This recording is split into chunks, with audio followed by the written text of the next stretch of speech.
Jemi rikthyer në studio me njëherë mbas infonatës. Për çfarë do të flasim? Ai ka qenë dhe mbetet partizani i qëndrimit të tij se ngjarjet e ambasadave të vitit 1990 ka pasur një tendencë për t'i manipuluar faktet dhe ngjarjet. Dhe kjo sipas tij është bërë nga persona që kanë luajtur me të dyja krahat. Ndoshta pikërisht kjo e fundit, fakti që ka pasur persona që kanë luajtur me të dyja krahat, i ka qëndruar ngushtë miku tim. Ai quhet Ilir Demalia, vjen nga larg, vjen sepse e ka kryer misionin e tij, vjen për treguar se e ka kryer tërësisht misionin e tij. Me Ilir Demalia në 2005 kam ndarë studiot e mia televizive, në kohën kur punonim në Vision Plus. Ka qenë partneri im. Sot është i ftuar im. I themi mbrëma dhe mirë se e bashkuar. Mirë se e bashkuar Ilir. Iliri vjen nga Boston i Amerikës, po dhe aty ku është, Shqipëria i ringusht, dhe vjen me librin e tij. Guri fundit i Dominos është libri që Ilir Demalia i bën një skaner ngjarjeve të ambasadave të vitit 1990. Ne do të flasim sot për librin, por jo vetëm për librin, do të flasim për historinë historinë atyre kohës, atyre ngjarjeve, sipas fokusit të Demalis.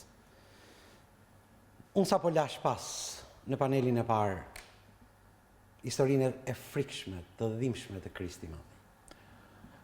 Xhaxhi, po e shifja në regji. Në regji dhe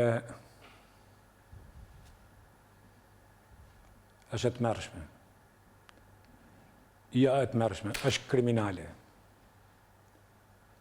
Një shtet që nuk gallxon kujdes për fëmijët.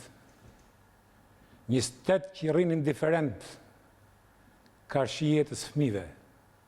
Një shtet që rrin indiferent karshit moshuarve. Ajo është shtet kriminal. Një shtet që mendon për të blerë Jaguarët dhe shef një fëmijë në atë gjendje, ajo është shtet kriminal. Dhe kur shteti është kriminal, e drejta për revolucion është e drejtë legjitime. Ky është Ilir Demalia, rebeli të gjitha kohrave. Dhe ka një sekret, miku im, sepse është i dashuruar me lirin. Shikoni, ka një shprehje lapidar i madhi Dostojevski dhe thot në një vend, kushdo që e do sinqerisht të vërtetën, është frikshmërisht i fort. A je ti i fort, Ilir? Sepse ti e dashuruar.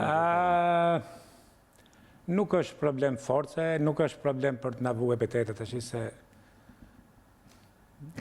mjaft kemi këtë inflacionim të epiteteve. Unë jam një njeri që jam mundu të them gjërat ashtu siç janë, siç kanë ndodhur, sepse duke pas një raport me të vërtetën, rrallë parë me veten, ke edhe një raport moraliteti me njerëzit. Dakor. Dhe kjo i mungon, besoj, shoqërisë tonë. Meqense po flasim për të vërtetën, Ilir, meqense po flasim për të vërtetën dhe për librin tuaj, do doja të pyes një. Libri juaj është mënyra se si ju e keni parë ngjarjet e 90-s. Pyetja. Por a mund të themi se juve e keni skeptrin, vetëm ju e keni skeptrin e së vërtetës? Absolutisht jo. Absolutisht jo. Por se në radhë parë, unë kam shkruar këtë libër si një kamera për ngjarje që i kam parë me sytë e mi, për ngjarje që janë të faktuara, për ngjarje që janë dokumentuara, për ngjarje që kanë dëshmitar. Ësakt. Për ngjarje që kanë dëshmitar, jo vetëm kanë dëshmitar, se mund të jem dëshmitar unë me ty, mund dalë të them kam folë këtë me Xhaxhiun, kam bërë këtë me Xhaxhiun, për ngjarje që janë publike, janë bërë në vende publike, janë domethënë ngjarje që edhe në atë kohë kanë pasur një impakt në... Po si ke arritur t'i shpëtosh ti subjektivizmave të tua, Ilir? Çdo njeri ka një lloj, është shpeng i disa subjektivizmave të tij. Xhaxhi, për sa i përshket për shkrimit ngjarjeve, nuk kam se të kem subjektivizëm, sepse i kam përshkruar siç ka ndodhur dhe siç të thash, ka dëshmi për këtë punë, ka dëshmitar, kanë qenë ngjarje publike, kanë qenë shumë njerëz. Për sa i përket subjektivizmit, unë mendoj që në opinionet që japo në lidhje me këto ngjarje, pastaj çdo njeri mund të gjykojë si mas mënyrës vetë, por faktet nuk mund të hidhen poshtë. Që ne të dy jemi këtu në këtë studio sot, ne nuk mund ta mohojmë. A bim dakord, as bim dakord për çka të vërtetë. Është thënë shpesh që ose juve ju kanë konsideruar si një ndër organizatorët e ngjarjeve të ambasadës. Jam korrekt? Absolutisht ja. Absolutisht ja. Nuk kam organizuar njëri dhe më vjen keq që është krijuar ky imazh që unë kam organizuar ngjarjet e ambasadave. Absolutisht ja. Unë kam organizuar veten time. As nuk e ka ditur as i vllakur kam hyrë në ambasadë që ka hyrë një ditë pas meje. No, ka hyrë atë ditë. Unë kam hyrë në dreka, ai ka hyrë në darkë. Demalia, pse e shkruajtët juve guri fundit i Dominos? Për të qenë protagonist apo se kishit mlef dhe se keni mlef? Për atë që unë do t'i quaj si mjeshtrat e operacionit plastik me të kaluarën. Jo për protagonizëm dhe kur të lexoni librin do ta shikoni që mendoj unë nuk ka qenë qëllim protagonizmi sepse nuk ma jep protagonizmin një libër dhe aq më tepër kur si shumë njerëz sot që na shkruajnë ato ngjarje dhe mund të referohem disa njerëz që marrin veten që pësojnë në demonstratë, në herë kanë qenë 30.000, 40.000 vetë, gjë që s'është e vërtetë. Aty kemi qenë, s'ka qenë demonstratë, dolëm si kuriozitet, tash s'po ju hy libër se kam shpjeguar aty, por as mblef nuk kam, përkundrazi kam qenë shumë i qetë dhe jam konsultuar shumë për këtë libër.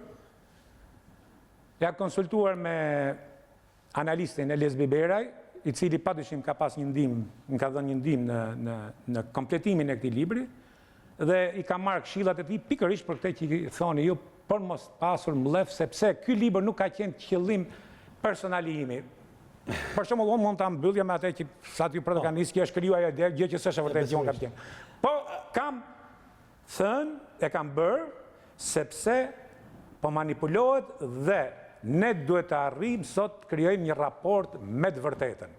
Na vjen, s'na vjen keq, si çdo njeri në raport me veten, Xhaxhiu ka të meta, Iliri ka të meta, por të krijojmë një raport me të vërtetën. Raporti me të vërtetën krijon raportin me të drejtën, raporti me të drejtën krijon moralitetin të shtetit. Demalia, në librin tuaj Guri fundit i Dominos, ju thoni se kjo ngjarje vazhdon edhe sot e kësaj dite të interpretohet në dy mënyra. A, veprimtaria e agjenturave të huaja dhe lidhja me dy korikun e Kosovës dhe B, se ishte shteti shqiptar i asaj kohe në Iramizalis që i hapi vetë portat e ambasadës. Kujt fakteve i referojeni që i hidhni poshtë këto dy hipoteza? Së pari, kanë kaluar 25 vjetë dhe të gjithë këto ish njerëz të pushteteve flasin në mënyrë hipotetike ose në mënyrë intriguse për të krijuar skupe. Zotëri, nxjerrni fakte. Kush ka qenë i shërbimeve sekrete? Kush ka qenë nga agjenturat e huaja? Kush ka qenë i futur nga sigurimi i shtetit? Tu pastaj dalim ke hapja dosjeve. Hapini dosjet, zotëri. Po, ka qenë Ilir Demalia. Ilir Demalia ka futur sigurimi i shtetit, ka përdorur sigurimi i shtetit. Ilir Demalia ka qenë agent i serve, qitni dokumentat, qitni faktet. Kush ka qenë? Unë nuk di. Sigurimi mund të ketë futur dhe duhet këtë futur njerëzit e vetë në ambasada për informacion, edhe për ngjarjet para rendëse, mund të ketë futur njerëzit për të kapë se ç'po bëhet, për të kapë se ç'po ndodh. Por jo që ka organizuar sigurime, se vetë Ramizalia thot, kjo ishte ngjarje që po ta shemërizoj do të ishte bumerang. Kjo ngjarje, pastaj kjo ngjarje e diskritoi regjimin, kjo ngjarje uli ngjunj regjimin, që goditja më e rëndë në 45 vjet. Pastaj kemi edhe një fakt tjetër, po ju drejtohem dhe ju si gazetar dhe si mik. Dhe të gjithë gazetarëve kanë dhënë intervista duke filluar nga Ramizalia dhe deri tek më poshtë në lidhje me këto hipoteza, jo sigurimi o agjenturat serbe për të prishur dy korrikun e Kosovës. Përse si kanë bërë këto gazetarë një pyetje këtyre njerëzve duke filluar nga Ramizalia? Po mos ishin agjenturat e huaja, po mos ishte kjo, po mos ishte ajo. A do të rrezojë ky regjim? Do me thënë, këto eliminojnë faktin që ky ishte regjim kriminal dhe regjim që e çojnë katastrofë ekonomike lidhje ka këto agjenturat e huaja. Ky ishte modeli gjithë, mos edhe në Hungari e rrëzuan serbët, mos edhe në Poloni e rrëzuan serbët. Mjaft ma me këta... Dhe fakti... Pastaj nëse e kanë organizuar. Stop. Fakti historik ndodhet këtu. Në një paragraf, në faqen 12 të librit, shikoni se si analizon. Të gjitha zhvillimet e ngjarjeve të vitit 1990, thotë Ilir de Maria, duhen analizuar jo duke u parë nga pozita denigruese të ish njerëzve të sigurimit komunist, po ashtu, as nga hiperbolizimet e folklorizmat të post-komunizmit, si që ka ndodhur dhe po vazhdon edhe sot. Një vëzhgim dhe analizë të thellë na bën të mos mësojmë asgjë nga ajo çfarë na ka ndodhur, nuk po mësojmë dhe nuk duhet, se nuk kemi vullnetin për të mësuar në këtë rumpall manipulim simulimi. Kjo është arsyeja. Kjo është shpjegimi i atyre çfarë ndodhen në 90-ën e largët. Ecim më tej. A kanë ngjarjet e ambasadave në optikën tuaj, Ilir de Malia, histori rrenash dhe mitesh të manipuluara, fantazi, shpifje, me apo pa dashje? Nga kush, nga pjesëmarrësit në ambasadë? Jo, nga regjimi i 90-s dhe nga regjimet e post-90-s. Ngjarjet manipuluar, ajo, domethënë po të kapim objeksionin e analizës ish njerëzve të regjimit, absolutisht kjo është manipuluar. Absolutisht kjo është manipuluar. Sepse tash po zgjatemi shumë, unë kam shpjeguar në libër, duhet të bëjmë pyetjen, përse erdhi kjo situatë? Situata erdhi jo se ishte Shqipëria e para, Shqipëria ngeli guri i fundit i dominos, ashtu siç kemi qenë gjithmonë guri i fundit. Sigurisht. Problemi është që gjithë kjo ka një rrjedh të shkatërimit gjithë regjimit komunist në gjithë Europën lindore dhe që përfundoi Shqipëri dhe që përfundoi me ato ngjarje që unë mendoj që nuk ka qenë në një organizim i kombinum ose ka qenë në një aksion me një platformë, me një strategji, me një ideologji, absolutisht. A ishte një rebelim, një virus që erdhi nga ngjarjet e Europës lindore, mas Ceaușescut, vrasjes Ceaușescut, regjimi sigurisht u trondit, kishte fryt mos t'i ndodhte makthi Ceaușescut i rrinte, koleraja Ceaușescut i rrinte për natë në ëndër. Kështu që vetvetijo në këto situata, godas, mos godas, njerëzit më kurajoz, njerëzit më rebel, më aventurier, u hodhën dhe dëshira e perëndimit e cila na duke si një planet jashtëtoksor në atë kohë perëndimi. Nuk më them që gjithë kjo ambasada e hyn si qëllim politik, dikush për të kriju jetë, ashtu siç të ndodhi, gjëra që janë, është një kompleks social, psikologjik që duhet studiu dhe unë jam munduar ta shpjegoj në libër. De Maria, juve keni dhënë shumë intervista në këto 24 vitet e fundit. Pyetja, a do t'i ishnit sot ndonjërës prej tyre ndonjë presje që ju e keni vënë gabimisht në nxitime sipër apo thjesht për të bërë rolin e protagonistit, të erojit, apo thjesht edhe për pse jo, për manipulim? Do të ndronit sot në një nga intervistat që keni dhënë qoftë? Absolutisht jo. Në të gjitha ato çfarë kam folur gjatë 25 vite, ky momentin e largimit në intervistat ke zëri i Amerikës, me aq sa kam shkruar, me aq sa kam folur, aty i keni, unë i kam qëndruar konsistent dhe konsekuent atyre gjërave që kam thënë. Dhe pastaj, si i gjykoni ju, si i gjykon dikush tjetër, ajo është por fakteve dhe mendimeve të mia i kam qëndruar konsekuent dhe konsistent dhe nuk i lëviz asnjë presje. Dhe më vjen mirë që më thënë dhe nga tjerë që i qëndrojnë dhe sot, janë libër, i qëndrojnë dhe sot ato që kam thënë atëherë. Nuk është në natyrën time manipulimit i dashur i lirë. Në të vërtet, unë ju kujtoj juve personalisht shumë mirë, si një zë intelektual, disi i vetmuar në mes atyre që unë i desha dhe për cilët ndjenja keqardhje. Po, kjo ishte lëvizja e rinis, me një aventurë të guximshme dhe me një dëshirë të fortë për të thyer akullnajat e monotonisë së mjedisit. Shumë njerëz nuk i jetojnë revolucionet, por nuk arrin që të marrin pjesë në to. Ju e bët. Unë e bëra dhe kam bërë të tjera gjëra, përpara dhe më pas, por me një pjesëmarrje të qetë në lëvizjet e ngadalta të njerëzimit. Këto mund të shkojnë përpara me përmirësim, apo të shkojnë më keq. Dhe kush e di. Kjo është një pjesë e letrës që ambasadori gjerman Werner Daum të ka dërguar ty, ambasadori i 90-s. Pyetja. E prur e rastin dhe nga kjo studio dhe unë komunikoj akoma me ambasadorin Daum, ka dërguar dhe një letër sepse ka parë librin para se ta çojnë në botim. Dhe ambasadori Daum ka luajtur një rol të jashtëzakonshëm në atë situatë. 3200 vetë në një territor aq të vogël, duke përballuar presionet e qeverisë komuniste të saj kohe, duke përballuar gjendjen e rëndë të njerëzve brenda në ambasadë, duke qenë në pragun e një epidemie që po të kishte filluar do të kishin vdekur njerëz, fëmijët do të kishin vdekur automatikisht. Një punë e jashtëzakonshme e gjithë personelit ambasadës që unë i përmend në librin tim dhe i kushtoj mirënjohjen në fillim të librit. Okej. I rikthejmë edhe një herë frazës. Në të vërtetë unë ju kujtoj juve personalisht shumë mirë, si një zë intelektual, disi vetmuar në mes të atyre që unë i desha. Pyetja. Ilir Demalia, a jeni juve një njeri i lirë në ADN-n tuaj dhe a i detyroheni kujt në jetë?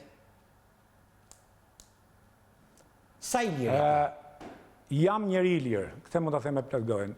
Dhe normalisht kjo lloj, ky formimi imi për të qenë i lirë më ka kushtuar një jetë. Okej, sigurisht. Liria ka kosto. Liria vërtet ka kosto. Po, domethënë, jo se nuk pranoj, se nuk duhet pranoj, por nuk pranoj një gjë që është e papranueshme. Absolutisht kam defektet dhe të metat e mia si të gjithë njerëzit. Por në qëndrimin moral me lirinë dhe me të vërtetën, besoj që kam qenë i sinqert. Dhe për sa i përket pyetjes që bëhet domethënë, a mendon se ke moralin e pastër? Mendoj që po. Kam bërë unë me jetën time private, ajo është jeta ime private dhe e bëj si të dua. Me sigurisht. Në moralitetin, me komunitetin ku kam jetuar, me njerëzit ku kam jetuar, nuk i detyrohem asnjëri përveç se Zotit dhe prindërit mi. Ka një moment interesant, Ilir Demalia, pak qaste përpara se juve ta braktisnit përfundimisht tokën tuaj. Dhe përpara se të hypnit në tragedi, ishin qastet e fundit. Unë e kam fiksuar në celuloidin e dokumentarëve. Juve puthni 3 herë tokën. Sipas një tradite kristiane, toka ku prehen viktimat e pafajshme është e shenjtë. Më thuaj simbolikën e puthjes tënde. Kishe ndjeve diçka për tokën që po lihe pas, e bëre sepse ishte një gest teatral i yti, çfarë ishte ajo puthja? Nuk mendoj, edhe janë dëshmitar gjithë njerëzit kanë qenë aty. Në atë situatë që ishim xhaxhi, nuk mund mendoja nuk mund mendoja dhe nuk është natyrën time, domethënë nuk mund, por sigurisht momenti i ikjes ishte moment i rëndë. Ne kemi qenë lashësi greki që Anteo kur u shkëput nga toka i hiku fuqia. Dhe megjithëse e kisha menduar vite me radhë ratisin së bashku me tim vlla, kur po largoheshim, momentin që po largoheshim, ajo gjendje rrethimi, me ato njerëzit e policisë, të sigurimit që shanin, domethënë mendova, po këto sontet pakten mund të rrishin më të qetë, mos na thonin fjalë të rënda, po largoheshin. Po jeton me emocione. Xhaxhi, largimi nga vendi nuk është luks. Je i sigurt? Absolutisht. E diti që sot duan qindra mijëra shqiptar të largohen? Sepse nuk i mban dot ky vend? Edhe nuk mund të them jo se unë largoj vetë, po unë po të them që largimi nga vendi nuk është luks. Prap po të shkojmë qëndrojmë le lashtë, o vidin e quan jashtë, internim. Padyshim që unë jam shumë i kënaqur në vendin ku jetoj dhe jam shumë i lumtur pikërisht për atë sepse jam njeri i lirë. Nuk më cënon njeri lirin time me presione. Mund të them çfarë të do. Dhe po vim në një pikë, e prut në një pikë sot me shumë njerëz që bisedoja thonin, oj lirëtie, eksakatete, atje ne kemi fëmijë, kemi këtu, kemi frikë të flasim. Në vitin 2015 kemi frikë të flasim. Në vitin 2015 nuk jemi të lirë në një kohë që trumbetojmë që kemi qenë kundër komunizmit, që kemi luftuar me komunizmin. Sot 2015 nuk fut njeri në burg, nuk të internon dot. Hajde ta bëjmë. Sot kemi frikë pse? Se na cënohet vendi punës, domethënë. Dhe një anë i kuptoj, në anën tjetër nuk mund kuptoj. Pse? Po ndodh ajo që ndodhi në regjimin komunist. Në regjimin komunist njerëzit nuk flitnin sepse të fusten burg. Dënoi Xhaxhiu nuk fliste on. Vinte rradha mu. E njëjta gjë po ndodh sot. Sot me pamjet që kam parë unë, me atë zonjën 100 vjeçare që i pren dritat ky regjim kriminal. Nuk ndodh ku në botë një plakë 100 vjeç që ajo mbahet si relike, jo çka është i presësh një llamb. Nuk ndodh ku në botë kjo që ndodhi sot abuzim. Në Amerikën tënde, nëse unë nuk paguaj taksat, nuk paguaj dritat, çfarë më bëjnë? Kush nuk paguan taksat? Po ja, supozojmë që unë nuk Po jam ka ndodhur mos kam pas ti paguaj taksat, paguaj me pejmente, thot avash avash, nuk të merr njëri frymën. Nëse ti bën abuzim me taksat, nëse ti ke qëllim të caktuar, siç ka ndodhur për shembull me pronaren e Empire State Building shumë vite përpara, që futën burg sepse bëri modifikime dhomat dhe nuk raportoi taksat, dhe megjithëse ajo ka para pasape futën burg, pse ka bërë shkelje ligji me qëllim. Por fut në burg një njeri që shet byrek, fut në burg i pret dritat një plakë, një zonjë, më fal për shprehen plak, një zonjë 100 vjeçe, tjetër do ta kesh relike, ta pyesësh. Nuk të merr njeri shpirtin kur s'ke Xhaxhi. Okej. Kurse ne ja presim një plakë 100 vjeçe dhe nuk ja presim biznesmenëve që janë lidhur me pushtetin. Nuk ja presim mediave, s'po përmend emra që i kanë nga 700.000 euro borxhe shtetit elektrik. Pse se është kriju mafia shtet, mafia media. Janë ca gjëra, no, më fal, po janë ca gjëra që duhen thonë, sepse njeriu kur nuk ka kurajën për thonë të vërtetën, atëherë nuk ka pse qahet që po mysin. Dhe ti mysin. Më vjen keq për fëmijët dhe pleqt. Sa mirë ndjehem me miq të vjetër, me miq që janë dashuruar me lirin. Ilir Demarlia është një dashnor i përjetshëm i lirisë së tij. Ati gjithnjë i kanë ndëjtur ngusht në fenomenet e provincës tonë. Është ka arsyeja që zgjodhi të dashurohet me lirinë e Bostonit. Eci më tej. Po sjell në vëmendje një shprehje lapidar të madhit George Orwell. Shikoni se çfarë thot një vend. Rruga më efektive për të shkatruar një popull është t'i ndalosh dhe t'i zhdukësh të kuptuarit e historisë për çfarë ka ndodhur me historinë e tyre. Pyetja. Flasim pak për këtë fenomenin e operacionit plastik me të kaluarën, një lloj kulture, do thoja unë, që po vjen dhe po bëhet gjithmonë më e rëndë në deformimin e të vërtetave historike deri në një lloj fobie të shëmtuar në historike. Për këtë sindrom e kanë të pse këtu do doja përgjigjen tuaj. Pse këtë sindrom e kanë të ashtu quajturit intelektual të prodhuar në regjimin e Hoxhës? Kryesisht e këta hes. Keti një shpjegim? Po, sipas asaj që konceptojnë dhe sipas mënyrës që e mendojnë. Manipulimi në radhë parë fillon me kujtesën historike. Ne si popull nuk kemi kujtesë historike. Dhe mungesa e kujtesës historike sjell mos ndëshkimin e të keqes, mos ndëshkimin e krimit. Dhe kjo sjell modelin që ne sillemi në rrethin vicioz të keqes. Pse? Pikërisht për këtë, nga mungesa e kujtesës historike. Për sa i përket intelektualëve, mendoj që në radhë parë duhet kuptojmë, duhet kemi qartë çfarë është intelektuali në vetvete. Po pra, se ka shumë dilema për këtë, ka shumë komente. Se, domethënë, kjo është fjala më e shëmtuar që qarkullon sot në këtë katundin e madh. Që quhet Shqipëri, se kemi dhatë sikur jemi kërthiza e botës. një lloj mitomanie që vjen... Ka vjen kjo historia e mitomanit? Mos është në atë popujve të vegjël? Popullit vegjël, popujve të shtypur, popujve të dhunuar, gjithmonë kanë... Domethënë nuk jeton në një botë të mbyllur, të deprisuar dhe krijon fantazira. Si ai që është i uritur, edhe shef ëndra me gjellëra të mira, me tavolina, me mish fazani. Dhe pra, ç'është intelektuali? Intelektuali duhet marrë pjesë në ndryshimin e gjendjes të keqes, në denoncimin e krimit, në të ketë kurajon t'i gallëzojë njerëzve të vërtetën, dhe jo vetëm t'i gallëzojë të vërtetën, por t'i drejtojë ato për të luftuar për të vërtetën. Ky është roli i intelektualit. Po pse ke lexuar ti libra gjatë gjithë, po ç'm duhen libra, të shkoj lexoj vetëm libra, se ti do të imponosh mua me libra që ke lexuar.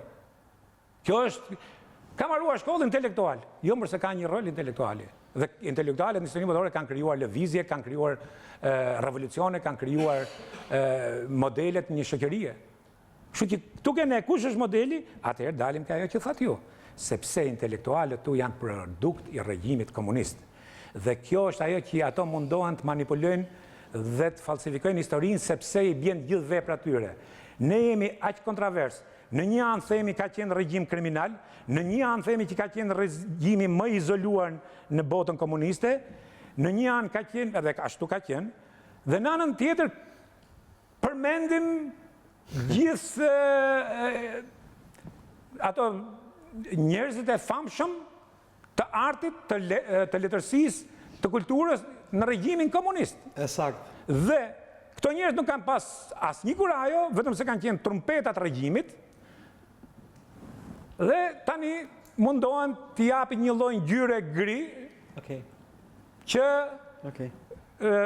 i largon kujtesën historike, sepse këto njerëz kanë një kompleks me veten, kanë një kompleks inferioriteti me veten për atë që kanë kaluar. Ato do të deshin sot të ishin njerëz që kishin qenë në burg njëri tjetër, por nuk bëhet, historia nuk kthehet mbrapsht. Gjoja më e ndershme që mund të bëjnë këto njerëz dalin thonë.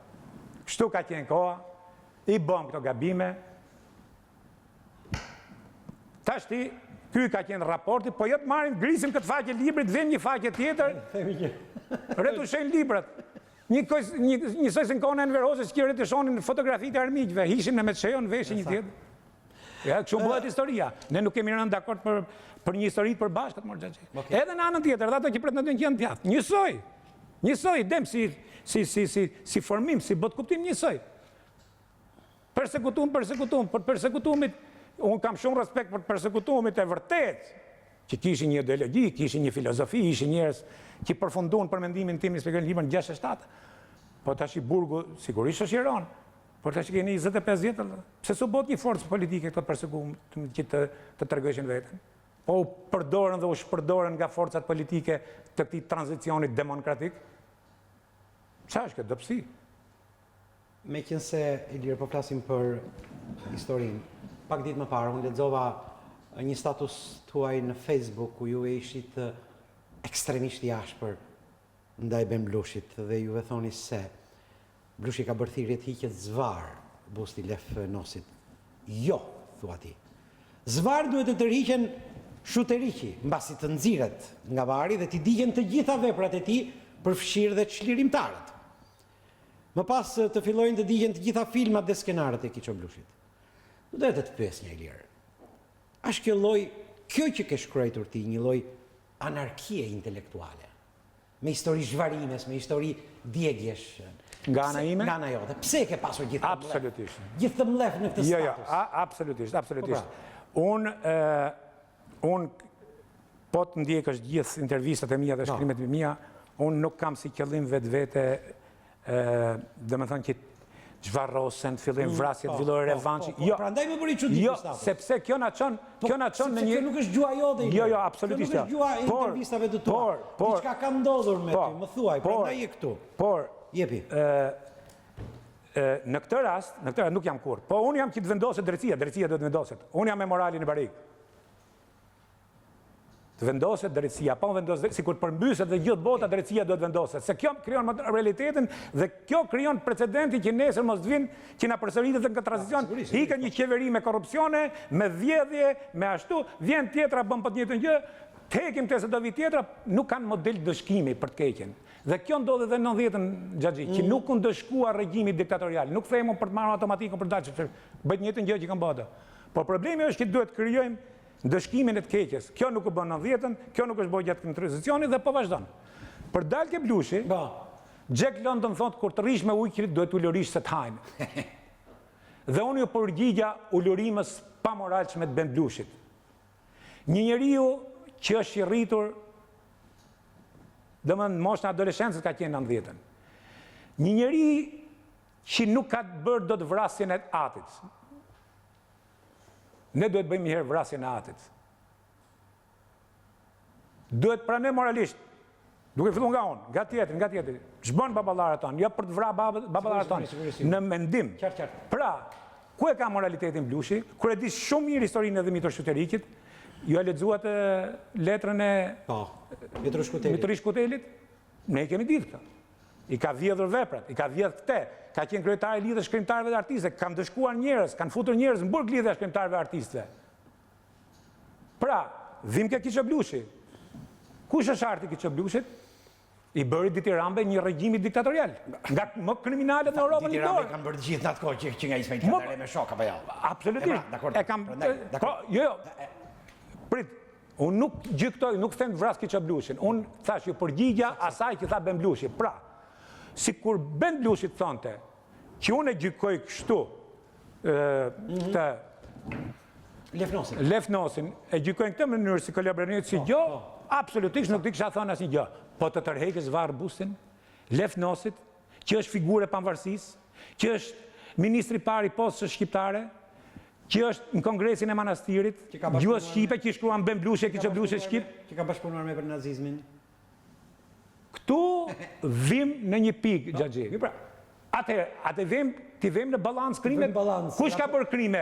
Lefnosi ka vrarë njëri, ka pushkatuar njëri, ka çuar njëri në burg. Duhet të parë me syrin e sot gjykojmë historinë nga pozita, sot është shumë kollaj. Ashtu dhe historinë e komunizmit, ta gjykojmë nga pozitat si ka qenë situata, ajo që theti i ka shërbyer, mos pa e vrasë se i ka shërbyer, po jo të më dalit bëj moral. Përse regjenca u krijua? Mere shikoni fjalimin e Patër Anton Arapit, një tjetër figurë madhore e filozofisë, e shqiptarizmës. Ore, këto janë thesare. Atër të vrasim se ka qenë në moshën 17 vjeç të vrasim nobelistin gjerman Gunter Grass. Gunter Grass. Të vrasim Gunter Grassin. Po Gunter Grassi bëri një katarsis, dali tha kam qenë 17 vjeç për me akulpën në fund. Unë dikur më fal Xhaxhi, duhet ta marrë dikur në vitin 90 kam thonë ore dhe unë po të kisha qenë i ri në 30 ndoshta do isha bërë komunist. Sepse shënia mosha që merr ato idealizme. Po problemi se thotë Churchilli kur ti je 40 vjeç komunist je budall. Okej. Kështu që në këtë rast unë ju përgjigja Ben Blushit se sinqerisht unë Ben Blushin kam pas një lloj simpatie, por një gjuhë e tillë. Pra, ai filloi me zhvarrimet. Atëherë unë si ti përgjigjem atij? Po zhvarros? Jo, do të zhvarros ty një herë. Hajde vëmë balancë krimet e Lefnosit si bashkëpunëtori i nazizmit, çfarë kontributi ka Lefnosi, çfarë kontributi ka gjyshi Ben Blushit, çfarë kontributi ka baba Ben Blushit, çfarë kontributi ka vet Ben Blushi. Kështu flet një intelektual? Kështu flet një njeri që i thot vetes artist dhe shkrimtar? Me zhvarrime? Kush është Ben Blushi që do të tërheqë zvarr? Apo janë konfliktet familjare? Xhaxhi, po sjell diçka. Jepi. Kur nuk kam fut anën time familjare dhe vujtet që kam pasun. Nuk e them këtë për i persekutuar. Vjetur themi dhe bile diku kam thënë, vjetur themi persekutuar me ato njerëz që vdiqën burgjeve, me ato që u kalbën internimeve. Por Ben Blushi e tjerë nuk më është edhe në qëse nuk di, Xhaxhi, është e pafajshme për një njeri që është shkrimtar të flasin atë gjuhë. Ose kemi shkrimtar tjerë që dje e kanë sakatuar klerin katolik, fishtën Koliqin, Konicën, dhe sot dalin na thonë që ishin folklorikët që erdhën që i mori sigurimi që sulmonin Konicën, atë Koliqin. Kur ky e ka sakatuar Koliqin, domethënë njeriu, atëherë njeriu është është i pamoral që në këtë rast që mos t'i shprehi këto gjona. Unë nuk marr si të drejtën e moralitetit, po në këto marrëdhënie, në marrëdhëniet publike, në marrëdhëniet ca gjëra që duhen thonë, unë do t'i them, sepse nuk i kam borxh kërkujt edhe... I rikthehemi librit për cilën unë të kam ftuar, libri quhet Guri i fundit i Dominos, promovimi i cilit bëhet ditën e diel në hotel 15 kaç tek Hotel Tirana, në diku rreth orës 18 darkë, 6. I rikthehemi librit, më duhet jemi ndershëm, dhe me thënë të se në veçanti e kam çmuar faktin se ju përdorni fjali të qarta dhe një gjuhë të thjeshtë me përshkru përvoja tuaja. Kjo e bëri më të lehtë për mua, me e lexue dhe me e kuptue librin. Nënshkruar ambasadori William Ryerson. Juve keni shkruar realisht me një gjuhë të pastër, të thjeshtë. E keni bën kasten këtë gjë? Pra, gjua që përdorni në... Ja, ky jam unë. Ky jeti. Ky jam unë. Ky jam unë. Ky jeti. Nuk mundohem të bëj akademizma, e para nuk jam akademik, jam një njeri, një qytetar i Tiranës, dhe këtë libër, me që erdhi rasti, kisha menduar të shkruaj këtë libër, kaluan vite, kaluan gjërë, por pastaj këmbgulja e miku tim Eles Biberaj, mund të ketë 3 vjetë që më thonte, duhet ta shkruash, po si çdo gjë duhet mbarset, plus që dhe koha në Amerikë, gjëgji sepse Amerika është vend i lirë, po është dhe vend i punës, unë punë 10-12 orë në ditë. Po i lirë, po më dole tek pyetja që kisha ndërmend të bëja. Një djalë si juve që jeton në Boston prej shumë vitesh, në Bostonin e zhurmshëm të madh, si shpjegohet që juve nuk e keni prerë ende kordonin ombikal me këtë provincën tonë? Vazhdoni të jeni aktiv në për statuse, vazhdoni komentoni se çfarë thotë në një rast Blushi, vazhdoni të jeni të mos ndiheni mirë kur i priten dritat 100 vjeçare. Pse nuk e preni kordonin ombikal tuaj me Shqipërinë? Është e pamundur. Je sigurt? Jam mundur, është e pamundur. E para është gjuha. E dyta është mund prehet kordoni me nënën që ka lindur? Saktë. Është edhe mund të them një gjë, kjo drama e brezit parë të emigracionit është drama më e tmerrshme, mund të them. Sepse në fillim kur je i ri, pastaj sa më shumë kalon mosha, aq më shumë ti ndjehesh që nuk je më nuk mund të qëndrosh më as në vendin tënd dhe as në vendin ku je. Je, domethënë, je i gjysmuar. As në qiell, as në tokë, sepse mosha, domethënë, unë mund të jap një rast që njerëzit sa më shumë kalon mosha, bëhen më nostalgjik për vendin ku ka lindur, për shtëpinë, për edhe mirë, po edhe kjo nostalgji ka humb. Unë vin Tiranë, nuk di, jam si UFO, nuk di nga shkoj. Më futi betja sot aty mbrapa rrugicave unë jam rritur në atë lagje. Jo, kam lindur në atë lagje. Pikërisht aty ku është pjaca, unë kam lindur. Kam lindur martanitet, po. Po. I thash betjes, ku po shkojmë valla, se hutova si me hyn karosel, thash nuk po di ka dal. Të merr. Edhe kësaj thuhet qytet, kësaj thuhet qytetari, civilizim. Juve e ndihni, sapo e thatë, zhvillimet jo vetëm ekonomike në Shqipëri, po edhe ato politike. Keni një opinion për këta çunat e rilindjes, sikundër i kanë etiketuar të majtët që kanë në 2 vjet që po qeverisin këtë vend? Do t'i përmlidhja me atë që thash për Ben Blushin. Këta janë djemt, nuk i gjykoj për baballarët, absolutisht, nuk gjykoj njëri për baballarët. Shumë bukur. Por këta janë djemt që kanë bërë një lloj rebelimi, duke filluar dhe me kryeministrin, për maniera, jo se kanë një konsistencë dhe konsekuencë, një formim të bindur, por kanë qenë, unë i quaj djemt elastuar të nomenklaturës.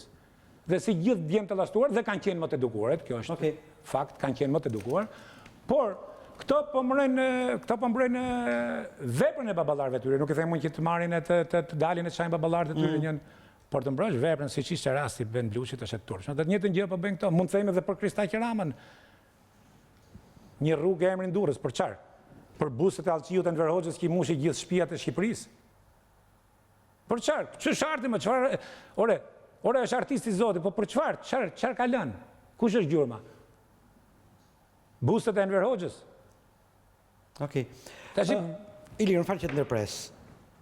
Ka shumë SMS që vinë për ty. Unë do doja të përcjellja njërin prej tyre. Pyet e Demalin, thot dikush. Përse nuk vjen të jetoj dhe të luftoj në Shqipërinë që ai e puthi 3 herë kur largoi, por na bën moral nga Bostoniti i largët? Përgjigje. E pritja dhe personi i cili e shkruan ka plotësisht drejt. Atëherë në këtë studio po të them Xhaxhi. Nesër po fillojmë, po dal para kryeministrisë, sa do më shtesin?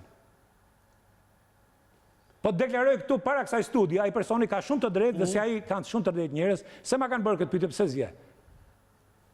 Kur njerëzit unë vinë në Rinas, po ta them në këtë studio, unë nesër po dal dhe po bëj një grevurie për 5 ditë, do më mlidhen 5.000 vetë? Vështirë. Po do të vim një bast. Që të mlidhen? Po. Jo, do të vim një bast që unë po dal, dhe do të mlidhen 5.000 vetë që ndrojnë aty, jo grevurie se bëjnë këto, jo. Po, sigurisht. Grevurie për atë djalë që nxorret jo para meje. Grevurie për atë zonë 100 vjeç që është atje. Grevurie për këtë shtet që nuk mund të quhet shtet. Grevurie për atë parlament që me hyrjen e kaubojësit i plotësoi gjitha kushtet si një stall kuajsh. Ai parlament është parlamenti i turpit. Po diskutoja sot me Beten, po të kisha që janë deputet, në momentin që i hyri kaubojësi, u plotësuan gjitha kushtet, ai që thot vetes intelektual, urdhëro mandatin se s'kam nevojë. Është fyrje për ato njerëz që i thënë vetes intelektuale aty. Prandaj them dhe ngul kam që Shqipëria nuk ka elit intelektuale që të marri fatet e vendit. Se po të kishe pasur pse sillemi në këtë tradicion. Nuk kanë moralitet. Nuk kanë moralitet. Ato që i shërbyn dje, dalin mohen djeshmen, i shërbyn klanit Berishës, i shërbyn klanit e Diramës, ndrojnë pozicionet sa nga majtë djalë dhe prap dalin na bëjnë moral. Po pse këtë do besim? Kjo plas politike ka humb besimin, ka humb moralin, ka humb ndërgjegjen. Një tjetër ndjekës pyet e Demalin, thot, a shikon ai tek vetja Ciprasin e së nesërmes? Si ishte? A shikoni juve tek vetja, thot, në Ciprasin e së nesërmes? Ciprasin, kryeministrin grek. Ciprasin. A shikoni juve tek vetja juaj një lloj Ciprasit të së nesërmes? Sa poshtër janë njerëzit. Po më quan shumë larg deri Ciprasi më. Po se kështu. Po jo, më nuk jam. Ja, po tash nuk po drejtohem ty, Xhaxhi, po i drejtohem gjithë shikuesve. Ju faleminderit për vlerësimet dhe për ato që mendoni ndryshe. Ose si ai që ka plotësisht drejt për atë që thotë pse nuk kthehesh. Unë nuk jam as Cipras, as Edi Rama, as Dajero, unë kam thjesht një emër që quhet Ilir Demalia. Dhe, po ju them të gjithë, po t'jetë nevoja që ka diçka serioze, unë jam i gatshëm dhe të vi. Dhe këto që më bëjnë kritika, unë e kam bërë një rast, aq sa kam bërë. E kam bërë një rast, e kam treguar veten, jo në një rast, ka dhe raste tjera përpara, por nuk është rëndësishme kjo. Por këto që më thonë mua pse s'vjen Ilir Demalia, po pse s'ngriheni jo që jeni këtu më zotëri? Jo se të prishën, po pse të vjen, bëj prap eksperimente me jetën time. Ore, nuk e kam ngritur atë jetën jon as me korrupsion e as me hajdut. Urdhëroni se tash i merret çdo gjë. Kam 25 vjet në Shtetet e Bashkuara të Amerikës, nuk jam ndaluar një herë nga policia nëse jam ndaluar për trafik, për drita të kuqe, për shpejtësi. Nuk kam një proces. Punoj si qen nga 12 orë në ditë për ndërtu jetën time të familjes time. Ta shkatërroj prapë për të ardhur për të shkatërruar këtu me juve? Jo, ngriuni ju se vidhon. Qëllon që edhe nga studia ime jepen kështu. Jo, nuk e kisha fare gjë. Bëj shaka. Po jo, më tash. Okej. Unë vi për çat vi që të shkatërrohem, futem prapë në ore, kuptoni Xhaxhi që mos t'jen ky emigracion, mos t'jet ky emigracion duke filluar që mos t'jet ky emigracion. Ti do kishet mbushur me të vdekur, fëmijë pleq, sepse me 100.000 lekë i vjen 100.000 lekë drita? A ka një raport të ardhurën, s'po them, krijohet shtetit, krijohet disiplina shtetit, po jo, ka një raport në disë të ardhurave dhe gjobave dhe aty, më fut njerëz mburg për 2.000 lekë. Okej. më ndiqni me vëmendje.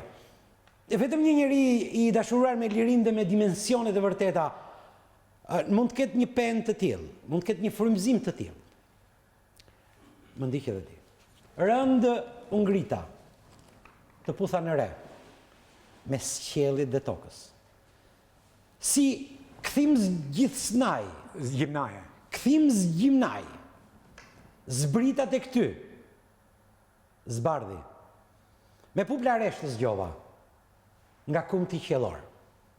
Mos më thuaj se janë vargjet e tua. Vargjet e tua. Wow! Super frymëzim. Xhaxhi, sot po bëja bisedë me një biznesmen. Më tha një gjë shumë bukur. Me që të mbaroj këtë poezisë, më tha, ore, e kuptoj që ne s'dum punim. Dhe është njëri i respektueshëm, është pronari i Ram Geci. E kuptoj që ne s'dum punim. Shkova diku, tha njëri. Ore, po unë s'kam nevojë për të rregullua borën tim, për të rregulluar zyrën time, le të jemi rrethu nga serbët, e nga grekët, e nga të gjitha, të marr një kohë gëlqere ta lyj, tha. Të marr rrugën ta shtroj. Domethënë, një popull që s'është punëtor, nuk është se unë po bëj veten ai punëtor i madh, por jetën ka detyruar që të bëhen punëtor më dhe. Bëhen punëtor sepse ke dy rrugë, o do të ngordhësh, o futi punës, nuk është turp punosh. De Maria, mos më largon nga poezia, të lutem. Nuk është turp. Sakt. Xhaxhi se vinë shumë këtu në studiot e juaja që paraqiten si aktor të mëdhenj Hollywoodit, kanë çat dyert e Hollywoodit. Jo më dha, unë jam një njeri thjesht që punoj një punë thjesht që siguroj jetën time e të familjes time, kaq. Edhe me sakrifica, me mund, me janë. Nuk ka një njeri që ka turp nga puna, mos prit hajër nga ai. Më flit për dimensionin e ri që zbulova sot. Po pikërisht, nuk është dimension e ri, unë kam rreth 200-250 poezi. Por dhe poezitë e mia janë shumë i kanë pëlqyer, më kanë bërë komente, bile publikoja shpesh në Facebook, tash e kam lënë, po këtë poezi, pikërisht këtë, e bëra në avion kur po vija për Shqipëri. Në lartësinë 10.000 metra. Vetëm në lartësinë 10.000 metra mund të ketë një frymëzim të tillë. Sa herë që unë kthehem në Shqipëri, unë kap një lloj emocione dhe një lloj trishtimi bashkë. Me pupla reshtë zgjova nga kumti qiellor. Ilir Demalia, kemi kaluar gjitha limitet e orës televizive. A do të zgjohemi? A do të zgjohemi, shumë e bukur. E mbyllim me këtë, a do të zgjohemi, meqense edhe ora është fare pranë mes natës. Dashnori i liris, Ilir Demaliaj, autori i librit Guri fundit i Dominos, i cili është libri që i bën një skaner ngjarjeve të ambasadorëve 19 dhe që do promovohet ditën e diel në Hotel Tirana. Unë falenderoj fort mikë. Faleminderit. Ne stopohemi këtu miq për të ritakuar nesër në të njëjtën orë me të ftuar tjerë. Deri atëherë, një gjumë të qetë me pyetjen: a do të zgjohemi? Natë mirë.